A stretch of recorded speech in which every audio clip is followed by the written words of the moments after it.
Բարերկո հարգելի ռուստադիտող, եթերում ռևոլյուցիան է։ 2015 թվականի հունվարի 1-ից ուժի մեջ կմտնի Եվրասիական տնտեսական միությանը Հայաստանի անդամակցության պայմանագիրը։ Տևական ժամանակ է խիստ լարված իրավիճակ է տիրում Ղարաբաղ-ադրբեջանական սահմանագծին։ Համաշխարհային տնտեսության անբարենպաստ զարգացումներով պայմանավորված Հայաստանի տնտեսությունը գտնվում է մարտահրավերների առաջ։ Տնտեսական, աշխարհաքաղաքական եւ պաշտպանական բնագավառներում տեղի են ունենում գործընթացներ, որոնք տարբեր բացասական եւ դրական երբեմն շատ սուր գնահատականների են արժանանում։ Ինչպես են Հայաստանում տեղի ունեցող տարաբնույթ հիմնախնդիրները մեկնաբանում արտերկրում գործող մասնագետները, որոնք են Հայաստանում շուտապույտ լուծում պահանջող հիմնախնդիրները։ Այսօր մեր տաղավարում կզրուցենք McKinsey & Company հեղինակավոր միջազգային խորհրդատվական ընկերության տնօրեն Ավետիք Չալաբյանի հետ, ով ղեկավարում է ընկերության ծանր արդյունաբերության ոլորտի աշխատանքները ԱՊՀ տարածաշրջանում, ինչպես նաև աշխատում է ԱՊՀ մի շարք երկրների կառավարությունների հետ տնտեսական բարեփոխումների բնագավառում։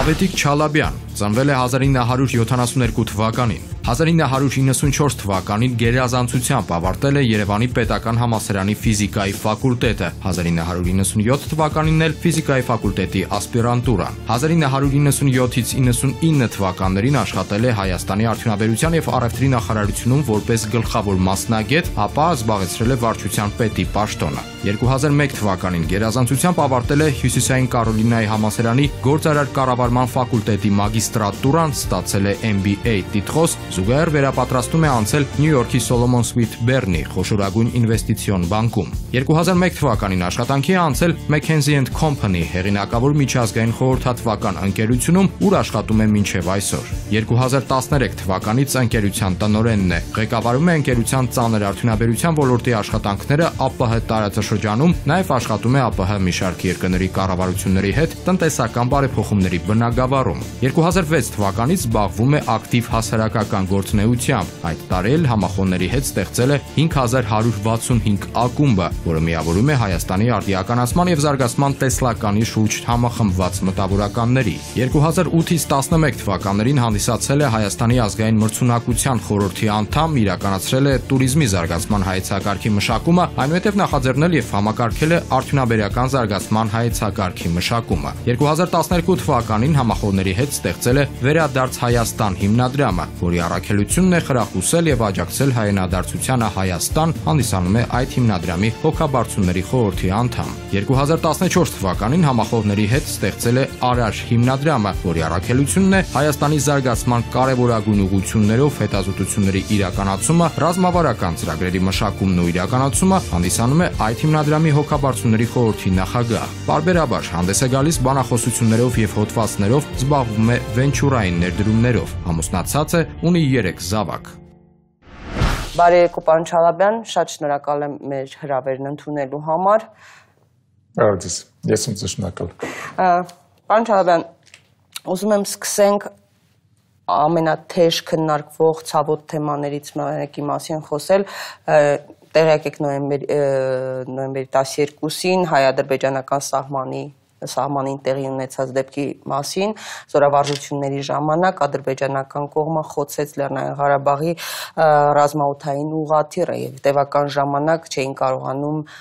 նույնիսկ դիտող միջազգային կառույցների արձագանքներին պատասխան չէին թողնում ադրբեջանական կողմը, որպեսզի մենք կարողանայինք անձնակազմի դիակները դուրս բերել։ Ձեր կարծիքով այս հակամարտության սրացումները ինչով են պայմանավորված, Ադրբեջանը ինչ խնդիր է փորձում լուծել, որովհետև տարբեր գնահատականներ են տրվում, սա ի վերջո առաջին անգամն է նման մակարդակով, նման ծավալով խախտումը, հրադադարի։ Ինչով է պայմանավորված, ինչ խնդիր է ուզում լուծել Ադրբեջանը։ Գիտեք, ես գուցե առիթից օգտվեմ, նաև քանի որ դուք սկսեցիք այդ հարցից եւ ձեր եթերում իմ ցավակցությունը հայտնեմ մեր 3 սպաների ընտանիքներին, հարազատներին, մտերիմներին։ Ես կարծում եմ, որ մեր բոլորի համար սա շատ ցավալի կորուստ է եւ իսկապես շատ մեծ է մերձավորների վիշտը եւ մեր բոլորի խնդիրն է ինչ-որ իմաստով կիսել այդ վիշտը եւ ամոքել։ Եվ նաեւ ապագայում հնարավորին չափ խուսափել այդպիսի կորուստներից։ Վերադառնալով ձեր հարցին, ինձ թվում է մի քիչ պետք է համատեքստը մենք ընդարձակենք այս հարցի, որովհետեւ այս տարի միայն այդ դեպքը չէր, միայն այդ միջադեպը չէր, ընդհանրապես օգոստոսյան դեպքերը նաև նկատել։ Եվ օգոստոսյան դեպքերը եւ այն իրավիճակը, որը կար մինչեւ օգոստոսյան դեպքերը։ Մենք արդեն մի քանի տարի է ուշադրությամբ հետևում ենք հայ-ադրբեջանական սահմանում լարվածության տարբեր, այսպես ասած, բորբոքումներին։ Եվ այն ինչին մենք ականատես եղանք այս տարի, ըստ էության հրադադարից հետո հաջորդած 20 տարիների ընթացքում, եթե ընդհանուր վերցնենք լարվածության ամենամեծ դրսևորումներ։ Նախկինում էլ են եղել, եթե դուք հիշում եք, օրինակ 2008-2013 թվականներին ըստ էության ինչ որ չափով կոորդինացված մեր ուղղակի խփել դա արդեն լուրջ։ Դա լուրջ է եւ բայց նույնիսկ եմ ասում, եկեք համատեքստի մեջ նայենք եւ օգոստոսյան իրադարձությունները, որում աստորեն 30-ից ավել կորուստ է եղել երկու կողմերից եւ ուղղաթիռի հետ կապված միջադեպը եւ մինչեւ օգոստոսյան իրադարձությունները դիպուկահարների պատերազմը, որը ըստ էության վերես նրան, որ մենք իսկապես ավելի մեծ կորուստներ սկսեցինք գրել քան նախկինում։ Դա ընդհանուր առմամբ մի նոր իրողություն է եւ մեր նաեւ կանխատեսումը 2013 թվականին, կներեք, որ մենք նաեւ կիսել ենք երկրի ղեկավարության հետ, նրանում էր, որ 2014 թվականին տեղի կունենա սրում ռազմաճակատում։ Սահմանում իրականում, բայց ինչով պայմանավորված, ինչով։ Ուրեմն մի քանի այսպես ասած գործոններ են, որոնք այս տարի բոլորը իրար հետ միասին զուգադիպեցին։ Գործոններից մեկը նրանում է, որ սկսած 2011 թվականից Ադրբեջանի պետական բյուջեն կտրուկ աճ ունեցավ, կտրուկ աճ արձանագրեց, եւ դա պայմանավորված էր ըստ էության ինքը իր հերթին երկու գործոններով։ Մեկը նրանում էր, որ տնտեսական ճգնաժամը համաշխարհային ըստ էության հաղթարվեց, հետևանքներ թերև կարճաժամկետ։ Եվ նավթը աննախադեպ բարձր գին ուներ առնվազն մոտավորապես 3 տարի, 2011, 12, 13 եւ նաեւ այս տարվա առաջին կեսը, պետք է հիշենք, որ ամենաբարձր կետին ասել այս տարվա առաջին կեսին։ Դա մեկ գործոն էր։ Երկրորդ գործոնը նրանում էր, որ Ադրբեջանը BP ընկերության հետ կողմից ղեկավարվող կոնսորցիումի հետ ունի համաձայնագիր, որում բաժանումը շահույթի ունի աստիճանաձև ֆունկցիա։ Այսինքն, երբ որ British Petroleum-ը եւ իր գործընկերները իրանց ներդրումների որոշակի հատույց են ստանում, դրանից հետո ինչ որ մի հատ կետից սկսած Ադրբեջանը սկսում է ստանալ ավելի շատ։ Եվ հետո եւս մեկ անգամ երկու հատ տենց աստիճանական թռիչք կա։ Մի թռիչքը տեղի ունեցել 2008 թվականին, եթե չեմ սխալվում, մյուսը 2010 թվականի սկզբին։ Եվ դրանից հետո Ադրբեջանը ստանում է շահույթի մեծ մասը։ Այսինքն զուգադիպեց երկու գործոն։ Նավթային բարձր գներ եւ նաեւ շահույթի բաժնեմասի կտրուկ աճ Ադրբեջանի կողմից։ Դա բերեց նրան, որ Ադրբեջանում նավթային շահույթները հասան համարյա $15 միլիարդ տարեկան։ Համարյա $15 միլիարդ եւ դա 3 տարի անընդմեջ։ Այս տարի սկսեցին պակասել։ 3 տարի անընդմեջ։ Դա բերեց նրան, որ Ադրբեջանը ըստ էության ստացավ համարյա անսահմանափակ մեր չափանիշներով համարյա անսահմանափակ բյուջետային հնարավորություններ։ Ես համեմատության համար ասեմ 2013 թվականին Ադրբեջանի բյուջետային մուտքերը կազմել են $25 միլիարդ։ Մեր բյուջետային մուտքերը կազմել են $2.5 միլիարդ։ Ծախսերը 2.8։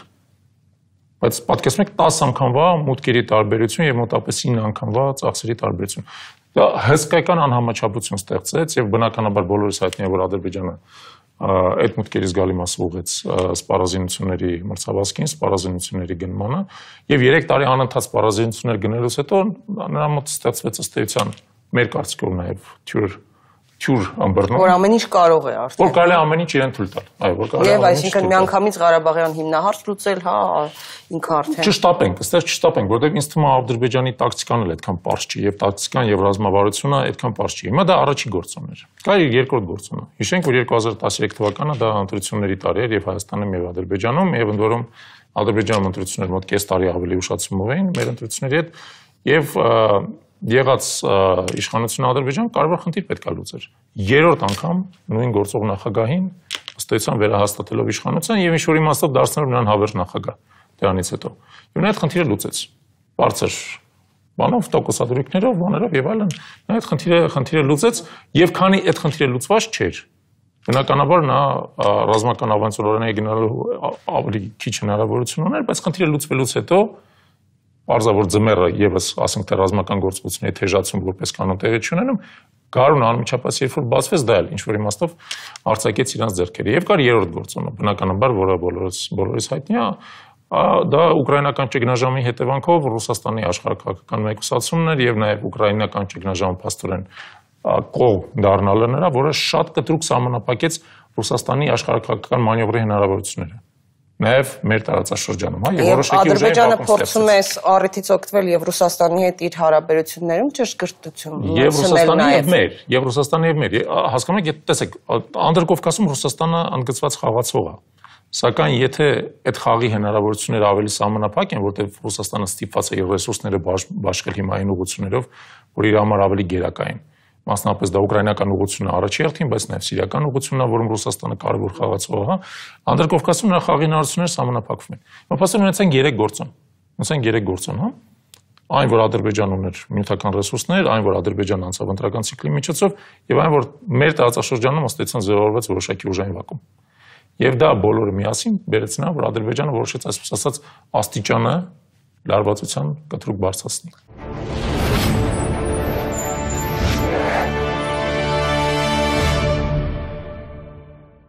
Տեսեք, պարոն Չալաբյան, օրերս ընդ որում ԱՊՀ երկրների ինստիտուտի տնօրեն Ռուսաստանի Դաշնության Պետդումայի նախկին պատգամավոր Կոնստանտին Զատուլինը, որը հաճախ կրեմլյան հենց տեսակետն էին արտահայտում, այս սրացումների լարվածության մասին ուղղաթիռի դեպքի հետ կապված։ Այսպիսի մի բան է ասում, ես ցանկանում եմ Ադրբեջանին ասել, որ իր ջանքերը լարվածության ռազմավարությունը ի վերջո հենց իր դեմ շուռ կգան, քանի որ նավթի ու գազի շահույթի բաշխումն այնտեղ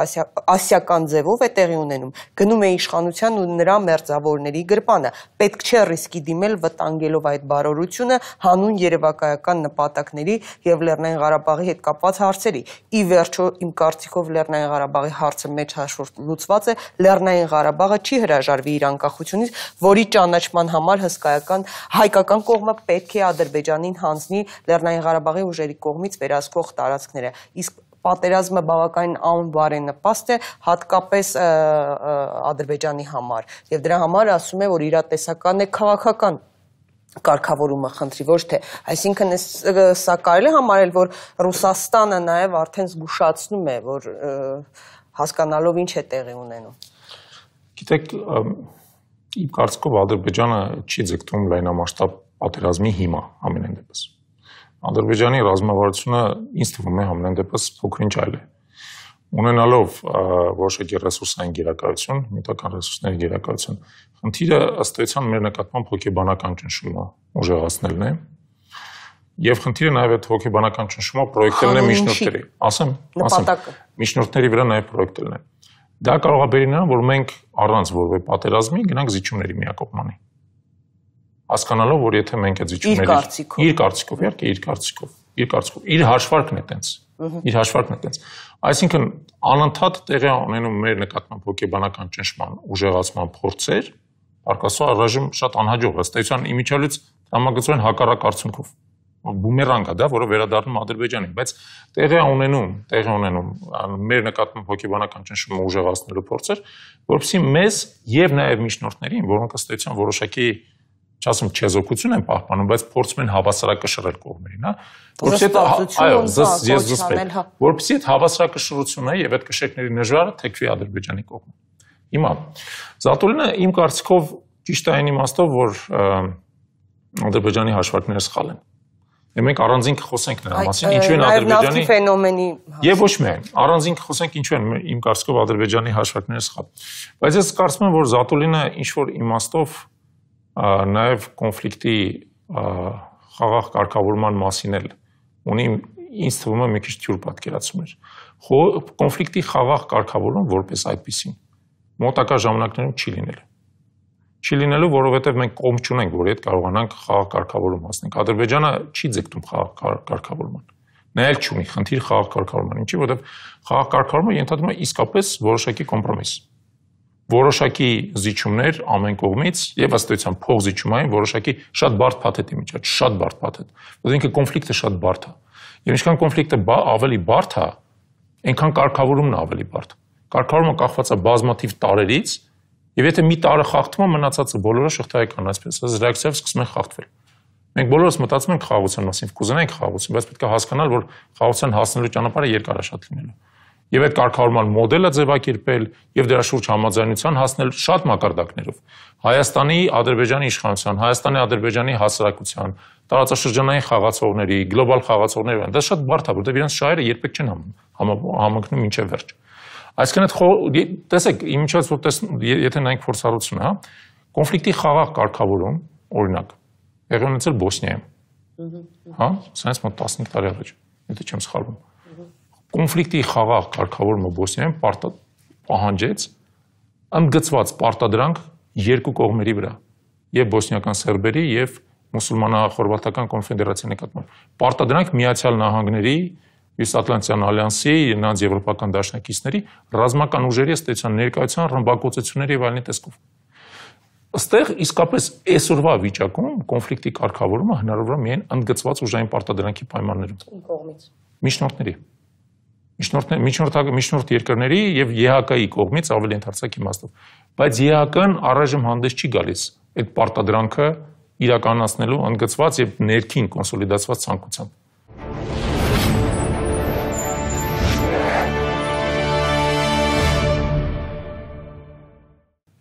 Հայաստանը Եվրասիական տնտեսական միության պայմանագրին արդեն կմիանա հունվարի 1-ից։ Գիտեք քննարկումները, հայաստանյան կողմը, փորձագետները, ընդդիմությունը կարծում են եւ պնդում են, որ նաեւ եվրոպացի փորձագետներ, որ Հայաստանին պարտադրվեց։ Հիմա ի վերջո ունենք այն, ինչ ունենք։ Հայաստանը միանում է Եվրասիական տնտեսական միությանը։ Ինչ օգուտներ եւ ինչ վնասներ կարա քաղի, որտեւ այլևս պարտադրանքի դիմադրությունների մասին խոսելը մի քիչ արդեն կարծես ժամանակավրեպ է։ Պետք է խոսել ինչ օգուտներ կարող է քաղել Հայաստանը, հա։ Օրինակ Իսրայելի վենչուրային ինդուստրիայի հիմնադիր Հիգալ Էրլիխը վերջերս Հայաստանում էր, նա այսպեսի մի բան ասաց. եթե երկիրը չունի ռազմավարական ծրագիր, չգիտի թե ինչ նպատակներ է հետապնդում եւ ուր է գնում, կգնա Եվրամիություն, թե Եվրասիական տնտեսականություն, որևէ նշանակություն չունի, տարբերություն չկա, որովհետեւ դրանք ընդհանրապես նպատակին հասնելու ռազմավարական ծրագրերն իրագործելու միջոցներ են։ Հիմա ճանապարհներ են։ Հիմա Հայաստանը ինչ օգուտներ կարող է քաղել, էլի, որտեղ միայն ասում են կարող են գյուղատնտեսական ապրանքներ վաճառելով, ասենք թե կարտոֆիլը կվաճառենք եւ այլն, այսպիսի պրիմիտիվ բաներ են ասում, ինչ օգուտ կարող է քաղել եւ ինչ վնասներ կարող է ունենալ այս իրավիճակը։ Շատ լավ հարց է, եկեք էլի մի քիչ քննարկման շրջանակը դրա համար ընդարձակենք եւ համատեքստ ավելի մի քիչ գլոբալ նայենք, հա, որպեսզի հասկանանք հնարավոր զարգացումներ։ Ես այս թեմայով 1 տարի առաջ Civilnet-ին հարցազրույցում տվել եւ այն ժամանակ էլ այդ հարցը կար, դա պարտադրանք է, պարտադրանք չի։ Հասկանալի է, որ քաղաքականության մեջ կան իրավիճակներ, որում երկրի իշխանությունը ինչ որ որոշումներ է ընդունում, որոնք Հա, ես հիշում եմ, դուք ասացիք, որ ընդդիմությունը դիմադրություն չկար, որովհետեւ ընդդիմություն կամ իշխանության մաս կազմող ուժերի մեծ մասը Ըստ Եվրասիական տնտեսականության ըստ էության այո, կամ դեմ չէին, կամ կողմ էին եւ այլն։ Ժառանգությունում էլ է հարաբերական վիճակ, որովհետեւ կարծես թե առանձին անհատներ կողմ են Եվրասիականին, առանձին մարդիկ կողմ են Եվրամիությանը։ Շատ լավ, բայց հիմա վերադառնանք ձեր հարցին։ Դիմադրություն չկար։ Բոլորը տեսնում ենք ազգային ժողովում էլ հիմա պայմանագիրն է քննարկվում, հիմնականում կողմ են։ Տեսեք ինչու՞մ է խնդիրը։ Իսկապես եկեք առաջնորդվենք այն գիտակցությամբ, որ տարբեր տեսակ տնտեսական եւ նաեւ ռազմաքաղաքական եւ այլն միություններին միանալը հիմքում պետք է լինի մեր ազգային շահը։ Եվ դրա համար մենք պետք է սկզբից ձևակերպենք այդ ազգային շահը։ Ինչու՞ է ազգային շահը կհանում եւ ինքնիշխանից դա պետք է լինի մաքսիմալ ոչ զգայական, ոչ էմոցիոնալ, շատ պրագմատիկ։ Այդ տեսանկյունից ես փորձեի նշել թերևս 3 կարևորագույն հարց, որոնցից յուրաքանչյուրը իմ կարծիքով մեր ազգային շահի մասն է։ Առաջինը տնտեսական զարգացում, երկրորդը անվտանգություն, որ մեջ մտնում է նաև Ղարաբաղի անվտանգությունը, որտեղ դա ըստ էության մեր մասն է եւ դրա անվտանգությունը պետք է ապահովի։ Եվ երրորդը դա ժողովրդավարական հասարակության կառուցում եւ ընդհանրապես հասարակական զարգացում, որ նույնը չի ինչ-որ տնտեսական զարգացում։ Հա։ Եվ երբ որ ես ասում եմ հասարակական զարգացում, ես նաեւ նկատի ունեմ, որ մեր հասարակությունը պետք է շարունակի զարգանալ ազգային ուղով, չտարալուծվի, չդառնա ընդհանրապես ասած մի որևէ մեծ առույցի ըստ էության ուղղակի ծայրամաս։ Հիմա այդ երեք խնդիրների տեսանկյունից տեսնենք ինչ է մեզ տալի եւ ինչից է պոտենցիալ գուցե նաեւ զրկում, հա, Եվրասիական տնտեսական միության միացումը։ Սկսենք տնտեսականից, հա, տնտեսական իմաստով մենք դառնում ենք ավելի մեծ շուկայի մաս եւ ինչպես ասում են ԵՏՄ միացման բազմաթիվ ջատագովներ, իսկապես ունենք մեր այսօրվա արտադրվող ապրանքի արտահանման ավելի մեծ հնարավորություն։ Դա իսկապես այդպես է։ Ավելին, ես կասեի նույնիսկ այն, որ Ռուսաստանը հայտնվեց նաև սանկցիոն այս շրջափակման մեջ, դա այդ մեր հնարավորությունն է թերևս նաև ժամանակավոր ընդարձակումը։ Որտեղ իմիջած դրա արդյունքները մենք նույնիսկ այս տարի ենք արդեն տեսել։ Մենք տեսել ենք Ռուսաստանից եկող տուրիզմի աճ այս տարի, հա, եւ մենք տեսել ենք Ռուսաստան գնացող սննդի արտահանման աճ։ Այս երկու ֆակտորները ինչ-որ իմաստով անժխտել են, մենք արդեն տեսնում ենք եւ մենք պարզեցինք, որ մենք չենք կարող ծավալապահովել։ Այսինքն նույնիսկ հնարավորությունների պայմաններում չենք կարողանալ։ Այս պահին, որովհետև այսպես ասած supply response-ի գաղափար կա, թարգմանեմ հայերենի։ Դուք արտադրությունը չեն կարող միանգամից ընդարձակել։ Բայց երբ որ կան բարենպաստ պայմաններ, դրանք հնարավորություն են տալիս ներդրումներ իրականացնելու այդ արտադրության մեջ եւ աստիճանաբար ընդարձակելու։ Ուստի դրանք դրական ֆակտորներն են, զբոսաշրջությունը եւ սննդի արդյունաբերությունը, սննդի գյուղատնտեսությունը, դա դրական ֆակտորն է, դա ինչ-որ իմաստով անժխտելի է։ Հիմա եկեք հասկանանք ինչ ուրիշ դրական ֆակտորներ կարող են լինել, հա, տեսականորեն ինչ ուրիշ դրական ֆակտորներ կարող են լինել, դրա համար մի քիչ հիշենք նաև սովետական միության ժամանակվա մեր փորձառությունը։ Սովետական միության ժամանակ Հայաստանը ամեն դեպքում նույնն է կարծես թե։ Նույնը չի, իհարկե շատ բան է փոխվել, բայց Հայաստանը սովետական միության ընդհանուր համակարգում բարձր տեխնոլոգիական որոշակի կենտրոնի դերակատարում ուներ։ Մերգելյան ինստիտուտի եւ ոչ մեկ, շատ ինստիտուտներ եւ ըստ էության Հայաստանում ռազմական էլեկտրոնիկան, քաղաքացիական էլեկտրոնիկան, կիսաղուրչային տարեր եւ այլն, դա բավական մեծ բան էր, հա, սեկտոր էր։ Հիմա այս պայմաններում, երբ որ օրինակ Ռուսաստանը հնարավորություն ունի երկակի նշանակության տեխնոլոգիաներ ստանալու, հա, արևմուտքից, դից խնդիր է առաջացել, հա,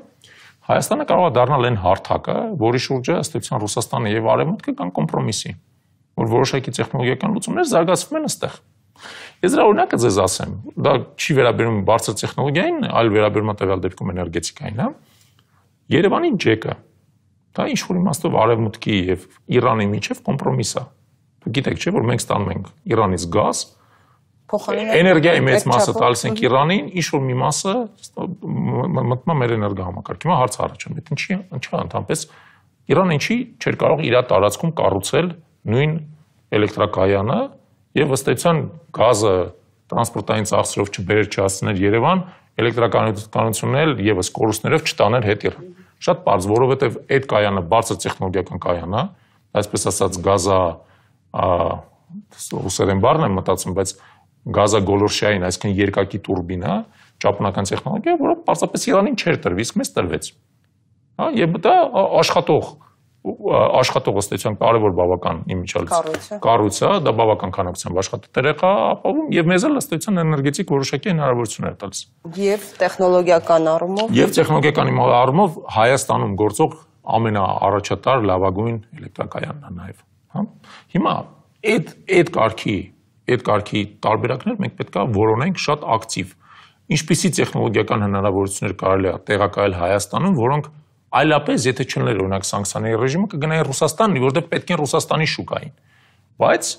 մեր գործընկերները արևմտյան պատրաստ կլինեն դա անել Հայաստանում, բայց ոչ Ռուսաստանում։ Միանգամից պատասխանը չունեն, որտեղ այդ հետազոտությունը դեռ մենք չենք իրականացնել, բայց երբ որ իրականացնենք եւ հաջողություն լինի մենք մյուս տարի ժամանակ ձեր հետ խոսենք, գուցե այդ հարցի պատասխանը կկարողանանք տալ։ Պետք է մտածել դրա մասին։ Պետք է մտածել ուրիշ բան ձեզ ասեմ։ Մենակ Ռուսաստանից իսկապես ընդարձակվել է զբոսաշրջիկների հոսքը եւ մեր զբոսաշրջիկային ինդուստրիան միշտ ուղղված է եղել այսպես ասած բավական ավանդական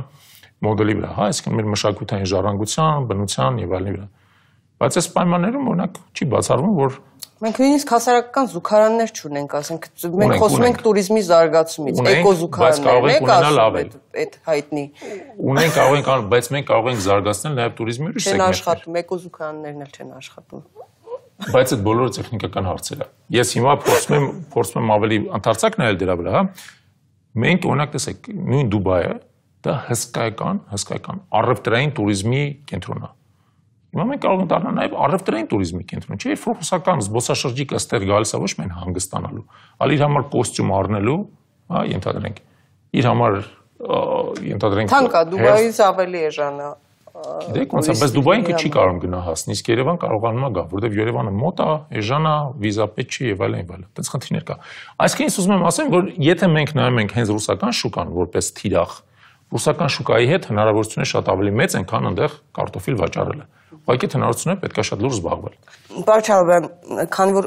ամենակննարկող թեման է հիմա Հայաստանում, հա, դրամի կտրուկ արժեզրկումը, Կենտրոնական բանկը հայտարարում է, որ դա կնպաստի տնտեսական աճին, արտահանմանը, նոր աշխատատեղերի ստեղծմանը։ Իրոք պետք է մենք ուրախանանք, որ ասենք $1 գինը 410 դրամից հասել է 435-ի, էլի, չգիտեմ, այդ որ ասում եք պետք է մինիմալիզացնի։ Հիմա սա ճիշտ քայլ է, ճիշտ որոշում է, հա, ուզում եմ ձեր կարծիքը։ Եկեք էլի մի քայլ հետ փորձենք այդ որոշումը էլի դիտարկել ընդհանուր տնտեսական զարգացման համատեքստում, հա։ Տեսեք,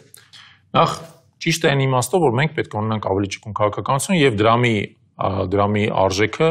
պետք է մեզ հնարավորություն տա, այսպես ասած, մեր արտաքին մրցունակությունը չկորցնել։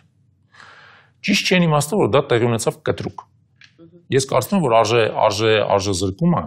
երբևիցե չպետք է լինի կտրուկ։ Ինչի, որովհետեւ երբ որ դա տեղի ունենում կտրուկ, շատ մարդիկ, որոնք դրամով ենթադրենք ունեն դեպոզիտներ կամ ընդհակառակը ունեն արտաժույթով վարկեր վերցված եւ այլն, իրենք միանգամից հայտնվում են անբարենպաստ վիճակում։ Միանգամից։ Շատ անբարենպաստ վիճակում, դուք պատկերացեք, որ դուք ունեիք դրամով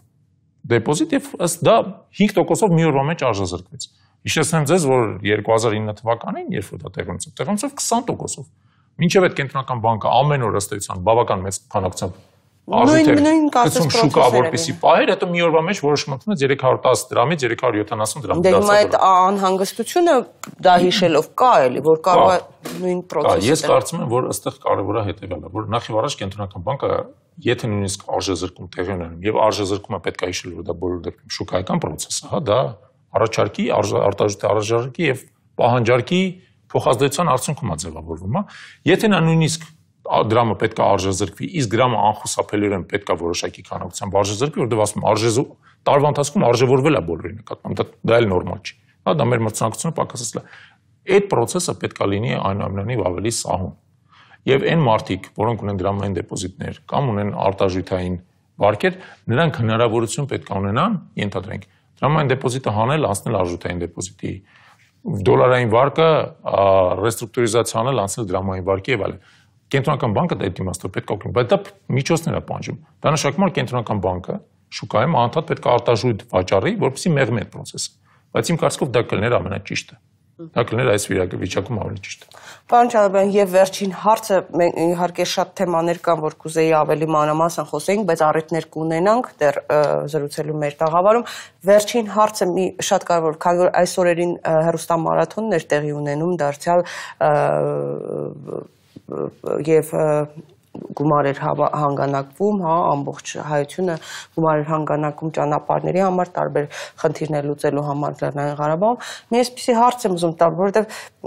նաև տեսնում եմ, թե որքան կրճատվեց անցյալ տարվա համեմատ այս տարվա հանգանակությունները, հա, բավական զգալի են խոստումների տարբերություններ, ավելի նվազել են, բավականաչափ նվազել են։ Սփյուռքի հետ կապված եմ ուզում հարցնել, մանավանդ որ դուք ավելի շատ Մոսկվայում եք լինում եւ առնչվում եք այդ մարդկանց հետ։ Ինչ անել, Սփյուռքը փոխվել է։ Սփյուռքը այլևս ասում է մենք բան չենք, հա, կթուկով չենք եւ այլն եւ այլն։ Մենք եւ առավել եւս թող Հայաստանի օլիգարխները, Հայաստանի մեծահարուստները իրենք գումարներ դնեն բավական է եւ այլն։ Սփյուռքը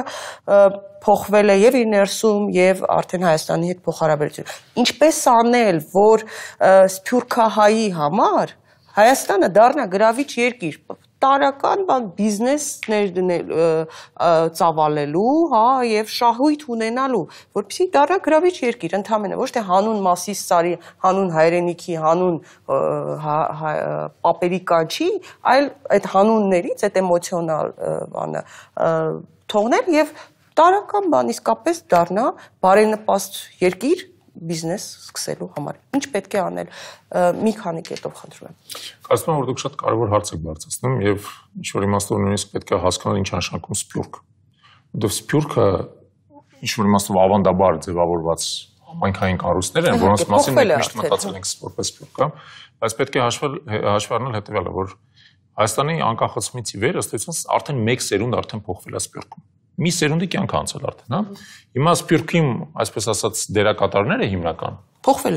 փոխվել են։ Եվ շատ լուրջ փոփոխություններ են տեղի ունենում։ Սփյուռքի վերաբերմունքն է փոխվել Հայաստան, սփյուռքի ինքն է փոխվել։ Սփյուռքում տեղի ունենում ինչ-որ իմաստով նաև եւս բևեռացման process, բայց ուրիշ չափանիշով։ Սփյուռքի ինչ-որ մի մասը տարածվում է իր ընդունող հասարակությունների մեջ եւ ընդհանրապես ասած սկսում է հեռանալ հայկական ինքնագիտակցությունից։ Բայց եւ ընդհակառակը նրանք, ովքեր հայկական ինքնագիտակցության կրողն են,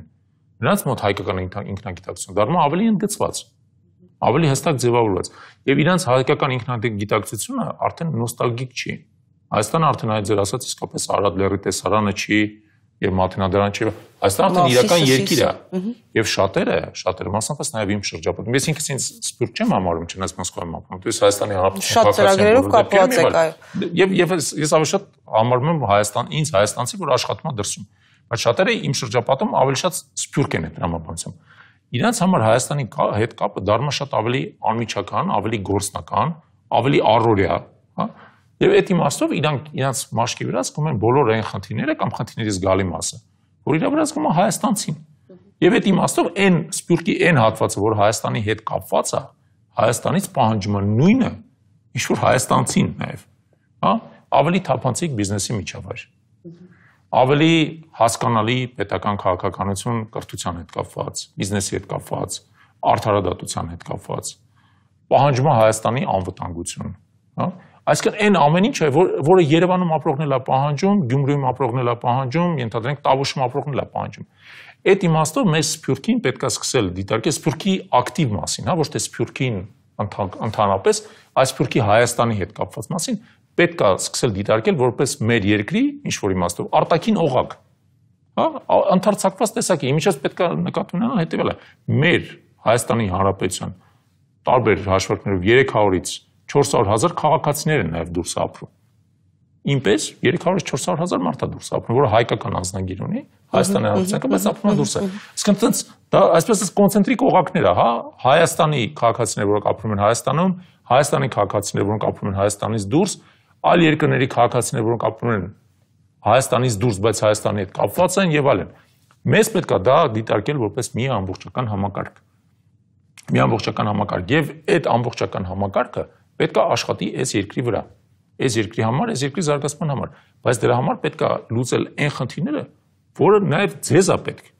Ձեզ պետք է լուծել նույն խնդիրները, ինչ որ ինձ։ Այսինքն ենթադրենք բիզնես միջավայրի ամեն տարվա, ամեն տարի, ամեն օր, ամեն ամիս պետք է լինի բարելավում, որը հնարավորություն է տալիս ենթադրենք, որ ինպես մարդը կամ ինպես բազմաթիվ այլ մարդիկ ներգրավեն Հայաստանում բիզնեսի մեջ։ Եվ իմիջիայլոց բիզնես շահ ունենան, այսինքն կոնկրետ, որ ես իմիջիայլոց ինքս բարեգործական եւ այսպես ասած ֆիլանտրոպիկ զարգացման ծրագրերի մեջ եմ ներգրաված, բայց ես ինքս հասկանում եմ, որ ես դա անում եմ նրա համար, որպեսզի բիզնեսի հնարավորություններն ընդարձակվեն։ Որտեղ այդ միջավայր եք ստեղծում, այսինքն հա։ Այսինքն տեսեք, այդ միջավայրը իմիջիայլոց պետք է հասկանալ, հա, որպեսզի ես Հայաստանում ծավալեմ լուրջ բիզնես, ենթադրենք, ինձ պետք են մասնագետներ։ Որպեսզի այդ մասնագետները լինեն, իրանք պետք է կրթություն ստանան սկզբից։ Այսինքն մեզ պետք է կրթական միջավայրը փոխել, հա։ Որպեսզի ես նորմալ բիզնես ծավալեմ, ինձ պետք են լոգիստիկ հնարավորություններ։ Դրա համար օրինակ պետք է որ բոլոր այն տրանսպորտային ուղիները, որ մեզ կապում են արտաքին աշխարհի հետ նորմալ աշխատեն։ Մեզ պետք է որպեսզի պետական այն օրգանները, որոնց հետ մենք անմիջական շփման մեջ ենք գտնում, մեր հետ աշխատեն թափանցիկ, անկաշառ ըստեյության, հա, եւ իմիջիայլոց մրցակցային դաշտը չշեղեն։ Եվ օրենքները հավասարապես գործեն, բոլորիս համար։ Եվ այդ ամեն ինչը երբ որ տեղի է ունենում,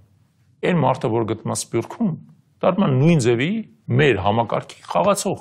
մերպես։ Նա սկսում է մտածել, թե ենթադրենք Հայաստանում ինչ գործ անի այդ դեպքում։ Շատերը կուզենային գործ անել։ Ուղղակի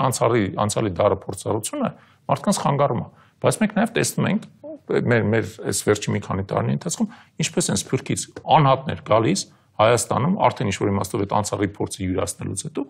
մտնում են որոշակի ոլորտների մեջ, սկսում են աստիճանաբար կուտակում տալ հակառակն են տեսնում, որ